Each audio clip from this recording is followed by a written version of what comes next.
saya Nur Aisyah Sabani. Di sini saya akan menjelaskan tentang resume struktur sel dan mikroba.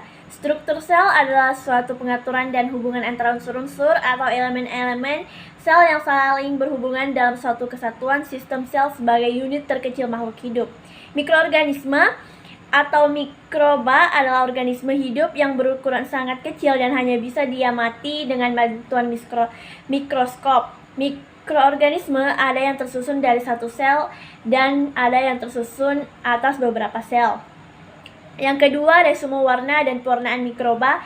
Mikroorganisme yang ada di alam ini mempunyai morfologi, struktur, dan sifat-sifat yang khas.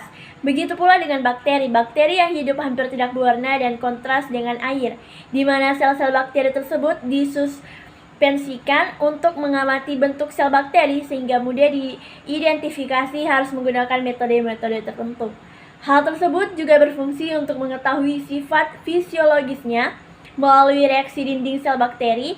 Salah satu cara yang digunakan untuk kepentingan identifikasi mikroorganisme adalah dengan teknik pewarnaan gram yang dikerjakan di laboratorium mikrobiologi. Untuk pengamatan morfologi mikroskopik, mikroorganisme dengan sifatnya yang khas dapat menggunakan pewarnaan tertentu atau pewarnaan gram sebagai identifikasi awal. Dengan metode pewarnaan gram, bakteri dapat dikelompokkan menjadi dua, yaitu bakteri gram positif dan gram negatif. Berdasarkan reaksi atau sifat bakteri terhadap cat tersebut, reaksi atau sifat bakteri ditentukan oleh komposisi dinding selnya. Oleh karena itu, pewarnaan gram tidak bisa dilakukan oleh mikroorganisme yang tidak mempunyai dinding sel. Ada beberapa jenis teknik pewarnaan yang paling sering digunakan dalam mengidentifikasi bentuk-bentuk morfologi dalam mikroorganisme, diantaranya yang pertama pewarnaan negatif, pewarna sederhana, pewarnaan gram, dan pewarna spora. Yang kedua, resume nutrisi mikroba. Semua mikroba membutuhkan 3 hal: karbon, energi, dan elektron. Ada istilah khusus yang terkait dengan sumber masing-masing item ini. Untuk membantu mendefinisikan organisme, mari kita fokus pada karbon terlebih dahulu.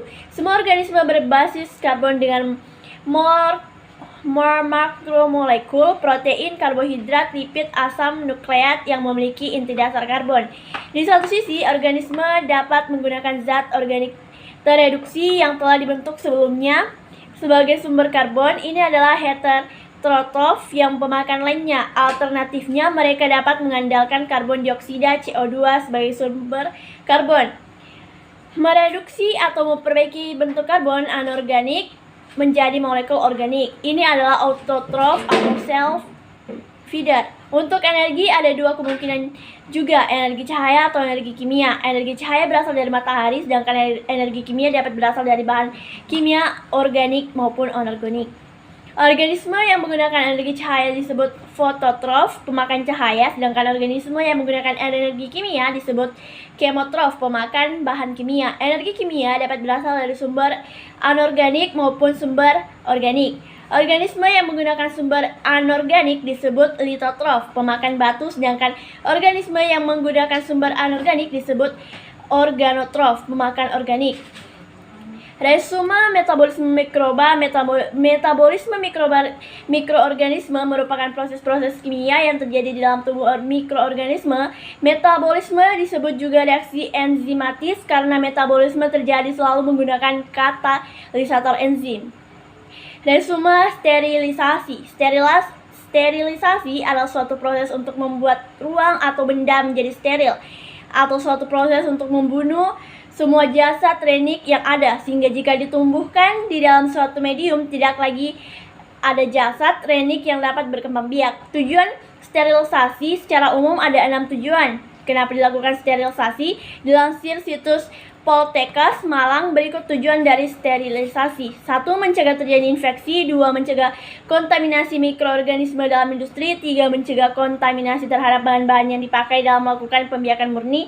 4. Mencegah terjadinya infeksi silang. 5. Menjamin kebersihan alat. 6. Menetapkan produk akhir dinyatakan sudah steril dan aman digunakan oleh pasien. Cara sterilisasi. Sebagai pengingat, sterilisasi tidak bisa dilakukan secara sembarangan di Tekkes sebab sterilisasi dilakukan untuk menghilangkan virus dan kuman jahat, yang mana jika tidak dilakukan dengan tepat maka akan berbahaya.